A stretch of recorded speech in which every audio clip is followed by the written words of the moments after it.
बारिश की एक बेहद खौफनाक रात थी। ऋतिक रोज की तरह शाम 7 बजे श्रीमती चौधरी के ट्यूशन जाने के लिए तैयार हो रहा था। उसका मन तो नहीं मचल रहा था, पर फजल इंटरनेशनल स्कूल में आने वाले कठिन एग्जाम के लिए मजबूरी थी। श्रीमती चौधरी का घर सुनसान गली के अंत में था, जिसे पार करने में ऋतिक को हमेशा घबराहट होती थी। आज बारिश और तेज हवा ने माहौल को और भी भयानक बना दिया था। हर कोने से अजीब सी आवाजें आ रही थीं। गली के अंत तक पहुंचते पहुंचते ऋतिक का दिल जोरों से धड़क रहा था। श्रीमती चौधरी के घर के बाहर टूटी हुई स्ट्रीट लाइट की वजह से अंधेरा छाया हुआ था। घंटी बजाने में भी ऋतिक को हिचकिचाहट हुई, मगर अंदर से आती हुई कमजोर रोशनी ने उसे हिम्मत दी। दरवाजा खुलते ही एक अजीब सी ठंडी हवा का झोंका आया।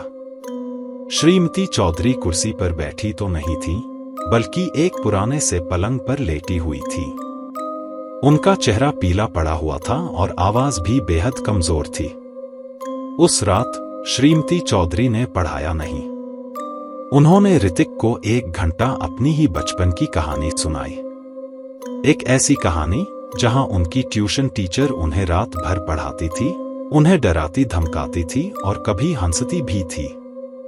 मगर अगले दिन सुबह स्कूल में पता चला उनकी टीचर तो हफ्ते भर पहले ही मर चुकी थी। यह कहानी खत्म करते ही श्रीमती चौधरी की आंखें थकान से झपकने लगीं। उन्होंने ऋतिक को किताबें बंद करने के लिए कहा और उसे जल्दी जाने के लिए कहा। बाहर निकलते हुए ऋतिक ने देखा कि कमरे में रखी हुई घड़ी रात के 3 बजने का इशारा कर रही थी। घर जाते वक्त ऋतिक को बार बार पीछे मुड़कर देखने का मन हो रहा था। उसे श्रीमती चौधरी की आंखों में एक अजीब सी चमक नजर आई थी, जो बारिश की बूंदों से भी ज्यादा ठंडी थी। अगले दिन स्कूल में पता चला कि श्रीमती चौधरी का देहांत हो चुका है, और वह वही रात में हुई जिस रात ऋतिक उनके ट्यूशन गया था।